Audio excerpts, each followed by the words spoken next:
Hey, wait a second, there isn't an SNES Star Wars games video on this channel yet? What's taking me so long? Oh, is it the absolutely brutal difficulty of these games? Is that it? Well, I'll get to that in a bit, I'll have plenty to say about that. But yeah, here we go with the Super Star Wars games on Super Nintendo. I should mention real quickly that the nice thing about these three games is that for third-party games, they're consistent in terms of presentation and gameplay feel because all three are developed by Sculptured Software and published by JVC and LucasArts. Another thing I should quickly mention is that all three games do a great job capturing the vibe of the original Star Wars trilogy. Sure, they take some liberties here and there to help the story fit a video game structure. For example, you can't simply have Luke go out and buy 3PO and R2 from the Jawas. He's gotta fight tons of Jawas and climb a ginormous sandcrawler. Other than that though, the characters' likenesses and each respective game's story is portrayed really well here, all things considered. That's not something you can say for many other 16-bit games based on movies.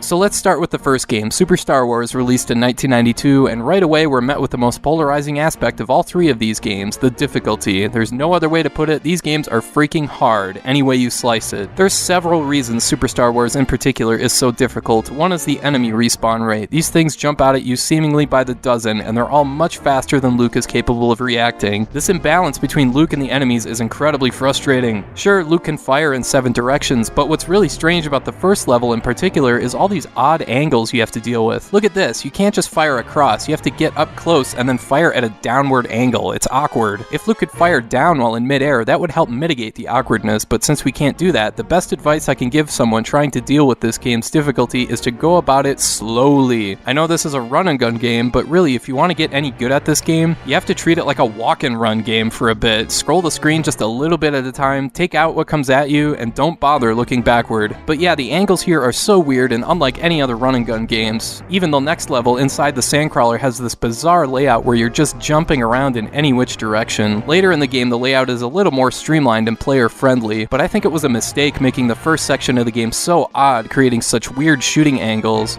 Jumping is also unorthodox. At first you might think there's a delay between when you press the B button and when your character actually jumps, but it's actually the sprite animation. They took the time to bend their freaking knees before they jump. Oh, come on, was that really necessary? Here's the thing though, once you realize that, it makes platforming sections much easier to stomach. It's one of those things that's not exactly game-breaking, just annoying. You do also have a slide move here as well, pressing jump while holding down and forward, and that helps a little bit. I would compare Super Star Wars to Super Ghouls and Ghosts. That's another game that's brutally difficult with wonky jumping, but it's a game you have to come to a compromise with. It's like you have to say out loud to the game itself, okay fine, I'll try things your way, meaning you can't approach this game or any of the SNES Star Wars games the same way you would Contra or Turrican or Earthworm Jim. These games are kind of out there in their own universe, and I don't just mean the story. Eventually you can unlock Han Solo and Chewbacca. Han is quicker and has a roll maneuver, and Chewie is a bit slower but can take more damage. Luke also eventually gets a lightsaber instead of just a blaster, and that's when the game really gets fun. Getting out of the tired desert setting is also nice, and like I said, the later levels are a little better designed and less awkward. Still a big time challenge to get through, but at least it's the right kind of frustrating at that point.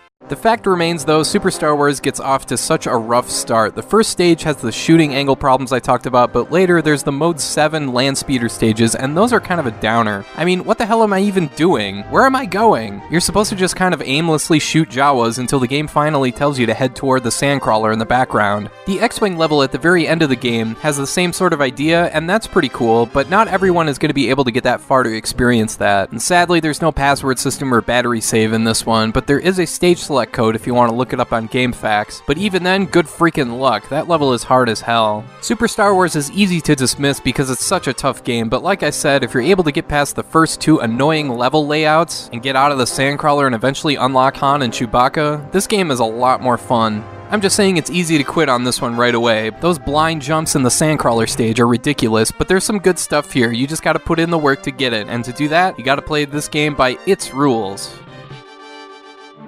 Super Star Wars The Empire Strikes Back, or just Super Empire Strikes Back as I'm going to call it, is a great sequel because it improves a lot of things from the first game. For one thing, Luke gets 2 weapons to switch from right off the bat, so you have both the blaster and the lightsaber which you can use to block with. Plus you have this sweet ass lightsaber jump at your disposal, and you get to ride a Tauntaun, which expands your health meter even further. In addition to that, there's an area here with invisible platforms that you can use to power up the hell out of your blaster, plus there is a password system here. And you're going to need all that help because once again, the first level level is such a slog, with this weird, uneven terrain that creates oddball angles that allow enemies to get in a ton of damage. Once you get past that first level though, the game gets a lot better. The difficulty here is a bit more manageable because you can block with Luke's lightsaber, like against these guys here, and the slide move becomes a lot more useful. See, if you did this in the first couple levels, you just end up getting stuck and taking tons of damage, but here it's effective. Again, it sucks that this game gets off to such a rough start, just like the last game, but at least you have a lot more help this time around, and once you get through it, Super Empire Strikes Back gets so much better. For one thing, each character can also double jump now, and it makes the platforming sections so much more manageable. I wish I could go back and add the double jump to the first game. There's a bit more variety in the gameplay with these horizontal shooter levels where Luke commandeers a vehicle, and then later a T-47 airspeeder, which is pretty cool. The Mode 7 levels are back, but are much more fun this time around, mostly because it's just shooting at anything that moves without those stupid rocks getting in your way like in the first game. Plus you get to take down AT-ATs with a tow cable, just like in the movie. There's even first-person space shooting levels from the Millennium Falcon, which are straightforward, but pretty dang tough, you know, just like the rest of the game. Also new here is Force Power, which is only available to Luke. Press select and use the L and R buttons to scroll through the different force powers Luke can use. There's elevation, invisibility, slow motion. It's pretty cool and it really helps mitigate the difficulty the further you progress in the game, especially since you can use it to replenish your health as well. Chewbacca has his own power-ups too, while Han has plasma bombs. Super Empire Strikes Back has the same kind of difficulty as the first game, tons of respawning, enemies that are way too fast to keep up with, but in particular the boss fights are nuts, especially later in the game. They take forever since they have like 1,000 hit points. And don't get me started on the Darth Vader fight, even on easy it's freaking impossible.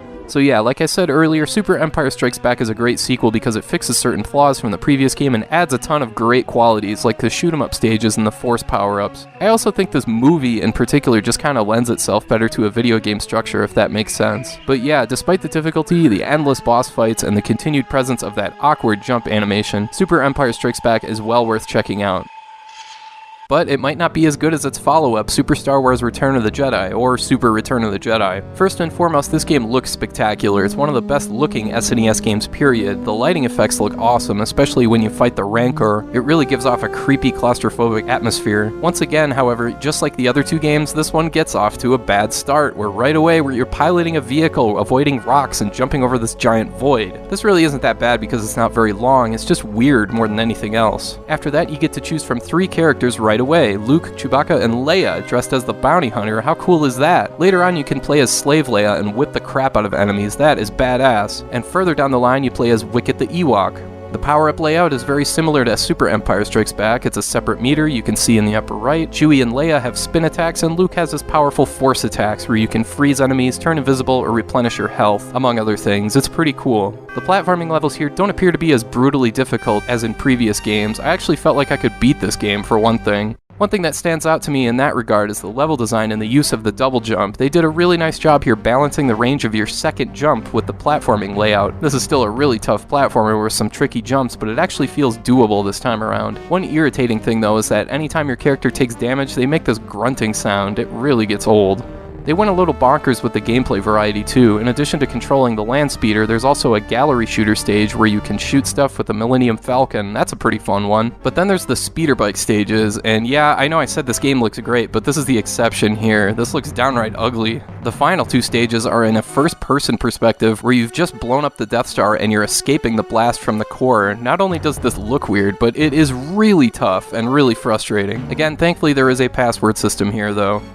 Anyway, yeah, Super Star Wars is tough to get into, but eventually gets better the further you progress. Super Empire Strikes Back is difficult, but a lot more accessible, and Super Return of the Jedi is arguably the best of the 3 because it feels a lot more balanced. It's just a bummer about the other game modes you have to deal with. But yeah, it's always a challenge to write about games that have such a steep difficulty curve because it's easy to dismiss them as bad or broken, especially since certain NES games, for example, could be categorized as that offhand, like Silver Surfer or X-Men. With stuff like the Super Star Wars games, it's like there's a good game buried in there somewhere, you just have to dig to find it. And personally, I think there's less digging in Super Return of the Jedi, so I'd call that one the best of the bunch. And digging in this case doesn't necessarily mean grinding until your thumbs turn to mush, it just means understanding how the game wants you to play and making adjustments accordingly. Now I understand if you don't want to deal with blind jumps onto moving platforms like in the first game, that's frustrating in the wrong kind of way, but Super Empire Strikes Back and Super Return of the Jedi are definitely worth checking out today, and even if you're willing to slog past the first couple levels of Super Star Wars, that one eventually gets